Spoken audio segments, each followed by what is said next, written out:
Hello, नमस्कार मित्रांनो. आज आपण पाहूया स्टुडंट मॉड्यूल जे की UDISवर आहे त्याबद्दल सविस्तर माहिती. म्हणजे त्याच्यामध्ये आपण पाहणार आहेत की नेमकं कोणते मेनू कशा पद्धतीने वापरायचे किंवा कशा पद्धतीने आपण वापरू शकतो, किंवा आपण एखाद्या वेळेस जर आपल्याला स्टुडंट मॉड्यूल ओपन करायची गरज पडली तर त्यामध्ये कोणता मेनू आहे, तो कशासाठी वापरला जातो, हे सविस्तर या व्हिडिओमध्ये आपण पाहणार आहोत. त्याच्यामध्ये या व्हिडिओमध्ये आपण सविस्तर प्रत्येक मेनूचं काम काय हे पाहणार आहेत. तर त्यासाठी आपल्याला काय करायचं आहे, स्टुडंट मॉड्यूलवर जायचं आहे. त्याच्यासाठी मी खाली लिंक दिलेली आहे. स्टुडंट मॉड्यूलवर किंवा एखाद्या कोणत्याही मॉड्यूलवर कसं जायचं ते आपण त्या पद्धतीने तसं त्या मॉड्यूलवर जाऊ शकतो. बघा, आता मी इथे लॉग इन करत आहे. लॉग इन केल्याच्या नंतर आपलं चालू अकॅडमिक वर्ष निवडायचं आहे. तुम्ही इथे पाहू शकता 23-24 मी पण निवडलेलं आहे. हे अशा पद्धतीने निवडायचं. आपल्यासमोर एक डायलॉग बॉक्स येईल, त्याच्यामध्ये स्कूल इन्फॉर्मेशन दिली जाईल. ते आपण क्लोज करायचं आहे आणि क्लोज केल्याच्या नंतर हे अशा पद्धतीचा आपल्यासमोर इंटरफेस ओपन होईल. बघा, आता आपण हे ओपन केल्याच्या नंतर आपल्यासमोर काही ऑप्शन दिसतील आपल्याला. जसं की आपण पाहू शकतो, वरून जर पाहिलं तर वर पाहिलं तर इथं वर HMचं नाव दाखवलं जाईल तुम्हाला. तुम्ही इथे पाहू शकता वर HMचं नाव. त्याच्या खाली आले तर तुम्ही शाळेचं नाव आणि शाळेचा प्रकार कोणत्या पद्धतीचा आहे, क्लास कोणते आहेत, शिक्षण कोणतं आहे ते, आणि शाळेचा UDIS वगैरे ह्या माहिती दिली जाईल. आणि इकडे तुम्हाला दिलेलं असेल अकॅडमिक इयर सध्या आपण निवडलेलं, आणि खाली चूज अकॅडमिक इयर म्हणून दिलेलं आहे माहिती. तर इथून आपण बदलू पण शकतो, जसं की मागच्या वर्षीचं वर्ष किंवा या वर्षीचं. जसं मला जर बदलायचं झालं तर इथं आपल्याला काय करायचं, सिम्पली क्लिक करायचं आहे आणि आपण इथं पुन्हा वापस त्या ऑप्शनवर येतो. आपण पुन्हा वापस त्या ऑप्शनवर येतो आणि हे आपल्या समोर अशा पद्धतीचे ऑप्शन आपल्याला दाखवते. मग हे जे ऑप्शन आहेत, तर हे आपण पुन्हा आपल्याला ज्या वर्षामध्ये माहिती पाहायची ते ऑप्शन सिलेक्ट करायचं आणि तिथे जायचं. जसं की मी 23-24 मध्ये तुम्हाला सर्व मेनूबद्दल माहिती सांगणार आहे, तर त्यामुळे मी 23-24 सिलेक्ट केलेलं आहे. आता बघा, खाली आलो आपण. खाली आल्याच्या नंतर आपण इथे डाव्या साईडला पाहू शकतो. डाव्या साईडला एक आपल्यासमोर मेनू बार दिलेला आहे. हे तुम्ही पाहू शकता, इथे एक मेनू बार दिलेला आहे हे डाव्या साईडला. आणि याच्यामध्ये जे मेनू आहेत तेच आपल्याला महत्त्वाचे आहेत. त्याच्यानुसारच आपल्याला समोर जी माहिती दिली जाते ती पाहिजे. मग या मेनूचं काय काम हेच आपण इथे पाहणार आहोत. बघा, या व्हिडिओच्या माध्यमातून कोणत्याही प्रकारची माहिती भरणे किंवा यासंबंधी मी तुम्हाला या व्हिडिओच्या माध्यमातून कोणत्याही प्रकारची माहिती भरा किंवा कशा पद्धतीने भरायची हे सांगणार नाही. फक्त कोणत्या मेनूचं काय काम आहे हेच सांगणार आहे. बघा, मग आपल्याला काय करायचं, सुरुवातीला इथे आल्याच्या नंतर आता ही जी माझ्यासमोर जी माहिती आहे, तर ही जसं की इथे टोटल एनरोलमेंट आहे, म्हणजे सर्व विद्यार्थी, टोटल बॉयज, टोटल गर्ल आणि ट्रान्सजेंडर, हे अशा पद्धतीने वर्गीकरण केलेलं आहे विद्यार्थ्याचं. नंतर खाली क्लास दिलेले आहेत, क्लास फर्स्ट, पुन्हा खाली क्लास फर्स्ट, हे नंतर सांगतो मी डबल का आलेलं आहे, क्लास सेकंड, क्लास 3 आणि क्लास 4 अशा पद्धतीचे वर्ग दिलेले आहेत. अजून पुन्हा तुम्ही समोर पाहिलं तर बॉयज कोणत्या वर्गामध्ये किती, गर्ल्स कोणत्या वर्गामध्ये किती, टोटल विद्यार्थी किती, आणि जर अपडेट करायचे राहिले असतील तर इनकम्प्लीट किती, हे अशा पद्धतीने आपल्यासमोर आलेलं आहे. आता इकडं पुढं जर पाहिलं तर ॲड स्टुडंट आलेलं आहे, म्हणजे फक्त पहिल्या वर्गामध्ये आपण आपल्या स्तरावर विद्यार्थी ॲड करू शकतो, ही माहिती आलेली आहे. आता ही जी सर्व माहिती आहे, तर आपण इकडे पाहू शकतो की 1 नंबरचं जे ऑप्शन आहे डॅशबोर्ड, या डॅशबोर्ड अंतर्गत ही सर्व माहिती येते. म्हणजे आता जी माझ्यासमोर सुरुवातीला पहिलं पेज ओपन होतं, तर ही सर्व माहिती जी आहे, तर ही माहिती कशाच्या माध्यमातून आलेली आहे, मला डॅशबोर्ड या मेनूच्या माध्यमातून आलेली आहे. म्हणजे आपला पहिला मेनू इथे कव्हर झाला. थोडक्यात आपण असं सांगू शकतो की डॅशबोर्डचं काम काय, तर स्कूल डिटेल्स आणि ग्रेड वाईज, म्हणजे क्लासमध्ये कोणत्या क्लासमध्ये किती मुलं किती मुली आणि एकूण किती, इनकम्प्लीट आहेत का कंप्लीट आहे, अपडेशन, हे सर्व माहिती पहिल्या मेनूमध्ये. आता आपण दुसऱ्या मेनूवर येऊ. दुसरा मेनू पाहिला तर आपल्याला इथे दिसते स्कूल प्रोफाईल, हे पाहू शकतो आपण इथे स्कूल प्रोफाईल. आता स्कूल प्रोफाईलवर क्लिक केलं तर आपल्यासमोर हे अशा पद्धतीचं काही पेज दिसेल. आता याच्यामध्ये आपण पाहू शकतो की काही माहिती आपल्यासमोर जी दाखवलेली आहे, जसं की शाळेचं नाव आहे, शाळेचा UDIS कोड, सध्या HM कोण आहे आणि त्याचा मोबाईल नंबर वगैरे, आणि इतर माहिती दिलेली आहे, जसं की शाळेची कॅटेगरी कोणती आहे, शिक्षण कोणत्या पद्धतीचं आहे, म्हणजे फक्त मुलींची शाळा आहे का मुलांची, शाळेचा प्रकार मॅनेजमेंट शासकीय आहे का कोणती आहे हे, आणि खाली दिलेलं आहे शाळा चालू होण्याची तारीख आणि इकडे संपण्याची तारीख. त्याचबरोबर शाळा म्हणजेच अकॅडमिक सेशन. आणि खाली दिलेलं आहे जे मीडियम कोणतं आहे, इन्स्ट्रक्शनचं मीडियम किंवा अध्यापनाचं मीडियम पण आपण त्याला म्हणू शकतो. अशा पद्धतीची माहिती दिलेली आहे. हे कोणत्या मेनूमध्ये येते, तर हे आपल्या समोर येते बघा. हे 2 नंबरचा मेनू जो आपण पाहत आहे, हे इथे पाहू शकता. स्कूल प्रोफाईल या मेनू अंतर्गत ही सर्व माहिती येते. आता पुढची जी माहिती आहे, पुढचा जो मेनू आहे बघा, लिस्ट ऑफ ऑल स्टुडंट. हे इथे पाहू शकता, लिस्ट ऑफ ऑल स्टुडंट. जेव्हा मी याच्यावर क्लिक करेल तेव्हा माझ्यासमोर सर्व विद्यार्थ्याची यादी येईल. बघा आता आपण इथे आल्याच्या नंतर आपल्यासमोर सर्व विद्यार्थ्याचे नाव, यादी आणि टोटल बॉयज टोटल गर्ल्स असं दाखवलेलं आहे. याच्यामध्ये आपल्याला आपण काय काय काम करू शकतो बघा. याच्यामध्ये जर पाहिलं तर इथे क्लास सिलेक्ट करू शकतो आपण, आणि नंतर एंट्री स्टेटस, आणि नंतर आधार स्टेटस. अशा पद्धतीचे 3 मेनू आहेत. या तिन्हीवर आपण काम करू शकतो. जसं की मी क्लास सिलेक्ट केला पहिला किंवा दुसऱ्या विद्यार्थ्याची मला काय माहिती पाहिजे, समजा मी दुसरा क्लास सिलेक्ट केला, तर हे अशा पद्धतीचे मला दुसऱ्याच वर्गाचे विद्यार्थी दाखवेल.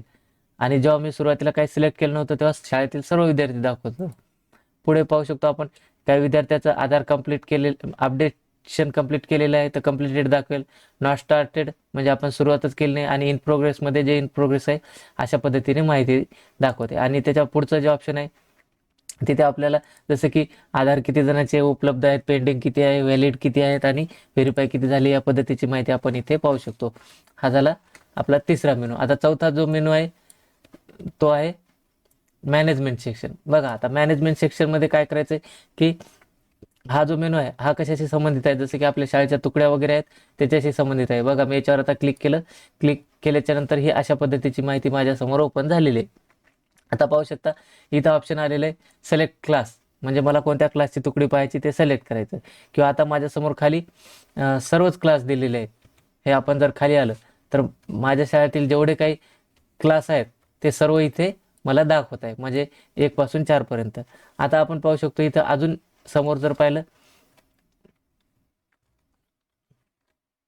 इथे, तर आपल्याला इथे एक ऑप्शन आलेला आहे ॲड सेक्शन. म्हणजे मी तुम्हाला जसं सांगितलं की हा जो मेनू आहे सेक्शन मॅनेजमेंट, याच्यामध्ये काय आपण तुकड्याचं मॅनेजमेंट करू शकतो, व्यवस्थापन. मग कशा पद्धतीने, जसे की हे सेक्शन मॅनेजमेंट आहे याच्यामध्ये मी काय करू शकतो, तुकडी ॲड करू शकतो. ॲड सेक्शन आहे ना याच्यामध्ये, इथं क्लास सिलेक्ट करायचा. जसं की मला पहिल्या वर्गामध्ये एखादी तुकडी ॲड करायची, मी क्लास सिलेक्ट करेल आणि इथे ॲड करेल.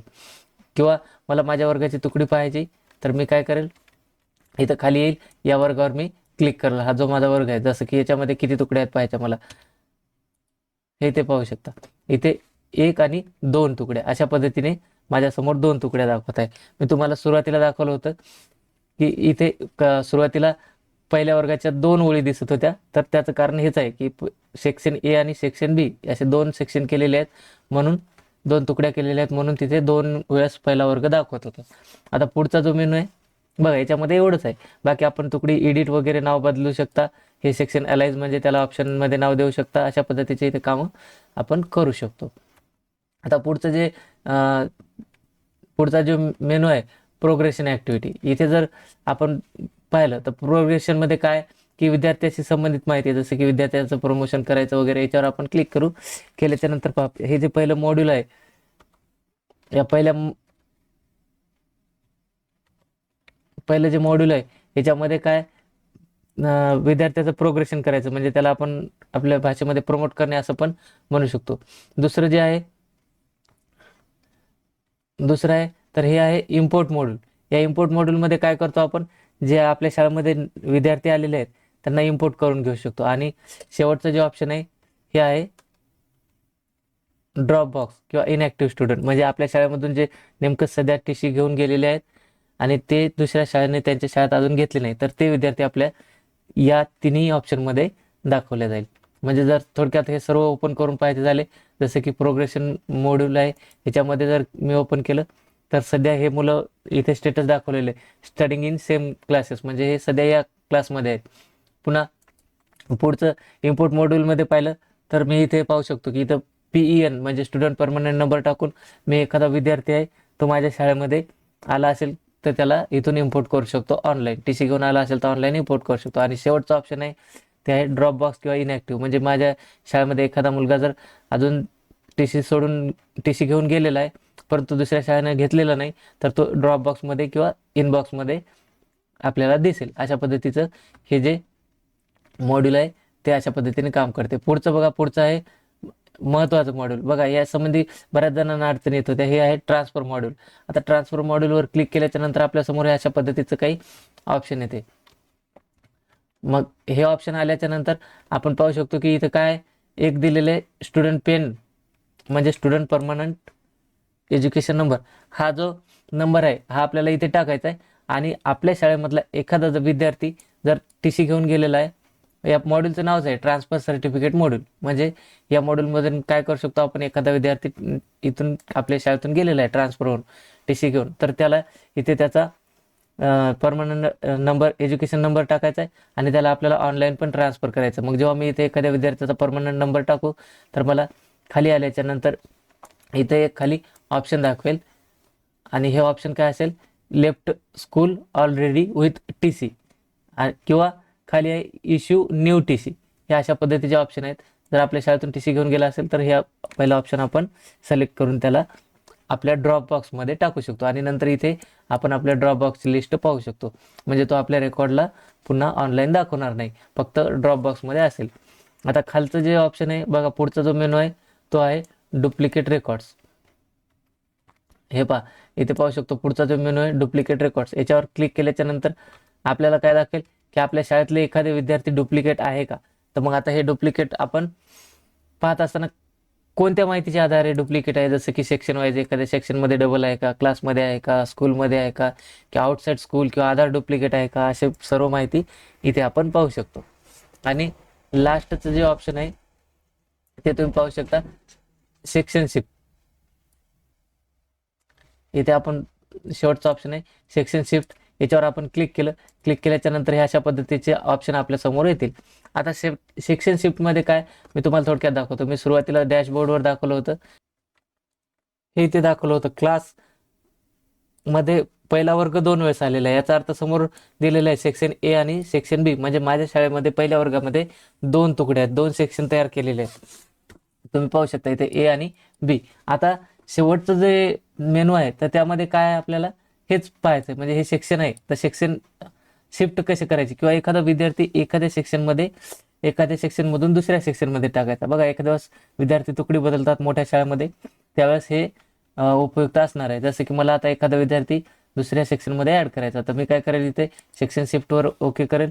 माझा क्लास निवडेल जसं की पहिला, आणि पहिल्या क्लासमधले कोणत्या सेक्शनमधले किंवा सर्व विद्यार्थी पाहायचे मला, तर सर्व विद्यार्थी पाहिले. आणि जसं की मला हा पहिला विद्यार्थी दुसऱ्या सेक्शनमध्ये ॲड करायचा, तर इथे समोर ऑप्शन दिलेलं आहे मला. आपण पाहू शकता इथे सिलेक्ट सेक्शन सिलेक्ट हे ऑप्शन घ्यायचं आणि घेतल्याच्या नंतर खाली बघा, आता हा A मध्ये असल्यामुळे मला इथं B ऑप्शन येईल. जर हा B मध्ये असला असता तर मला A आलं असतं. आणि जर अजून जास्तीचे सेक्शन असले असते तर तिथे जास्त ऑप्शन दाखवले असते. आणि हे सिलेक्ट करायचं. सिलेक्ट केल्याच्या नंतर आपण जेव्हा अपडेट करू तेव्हा तो विद्यार्थी ऑटोमॅटिकली पुढच्या सेक्शनमध्ये जाईल. म्हणजे अशा पद्धतीने हा जो शेवटचा मेनू आहे याचं काम आहे. अशा पद्धतीने हा मेनू आपण इथे वापरू शकतो. ह्या अशा पद्धतीने आपण स्टुडंट पोर्टलवरले हे जे सर्व मेनू आहेत डाव्या साईडचे, हे इथे आपल्या आवश्यकतेनुसार याचा वापर करू शकतो किंवा माहिती घेण्यासाठी याचा आपण वापर करू शकतो. बघा अशा पद्धतीने या व्हिडिओमध्ये आपण ही सर्व या मेनूबद्दल माहिती पाहिलेली आहे. व्हिडिओ आवडल्यास लाईक करा आणि ज्यांना माहितीची गरज आहे किंवा ज्यांना याच्या संबंधी माहिती नाही अशा लोकांपर्यंत हा व्हिडिओ जरूर पोहोचवा.